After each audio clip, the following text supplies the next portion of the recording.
Hey y'all, it's Jonah. I'm back with another edition of Advanced Lucid Dreaming Techniques. Today I'm going to talk about interrogating dream characters.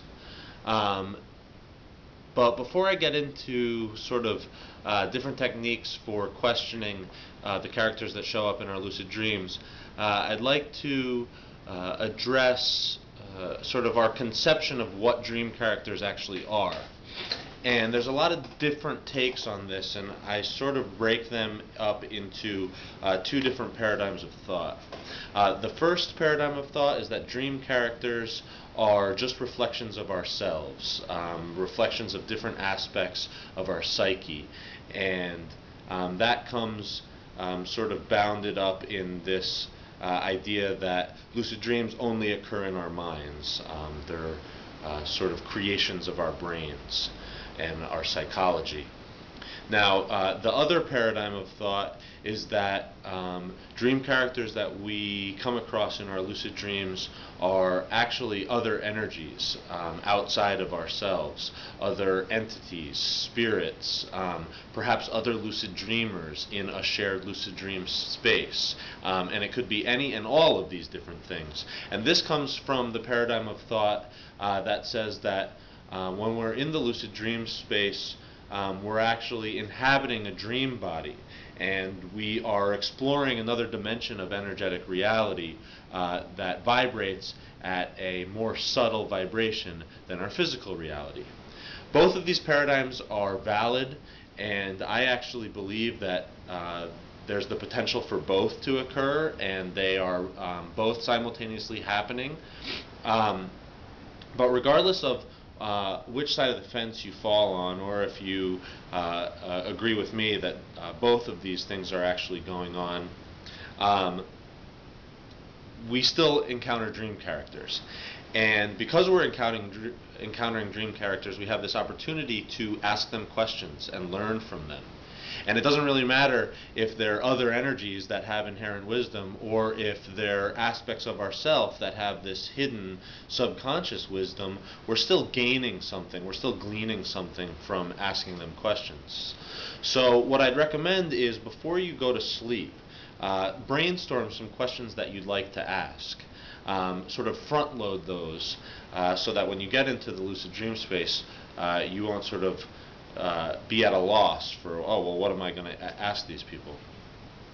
Another thing that you should start with is asking them what type of dream character they are, because there are all different types of dream characters. There are guides, there are helpers, there are adversaries, energy suckers who are actually trying to get in the way.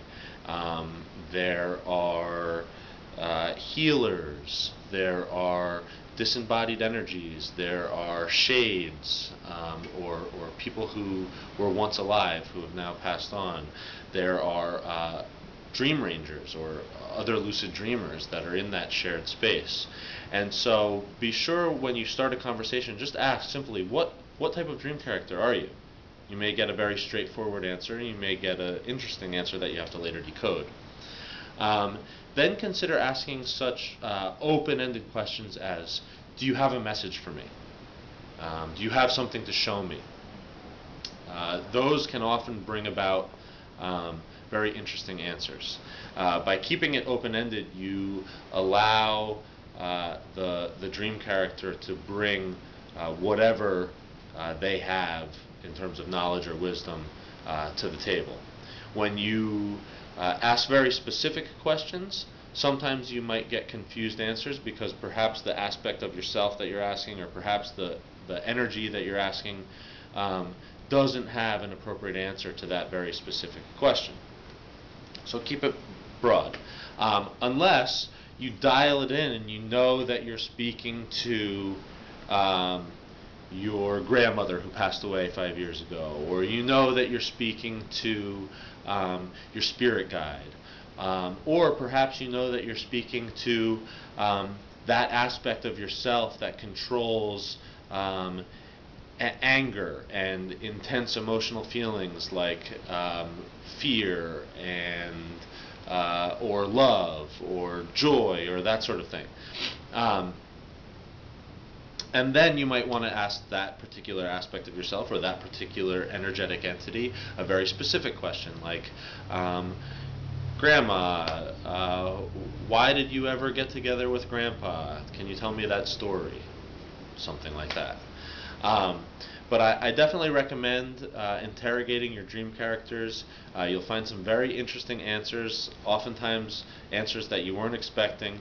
And then if you work with those answers, you may find hidden bits, hidden nuggets of wisdom that are essentially coming from your connection to your higher self, or your connection to source, your connection to the universe, and some really profound outcomes can come about from this practice. So give it a try, let me know how it goes, and see you in the lucid dream space.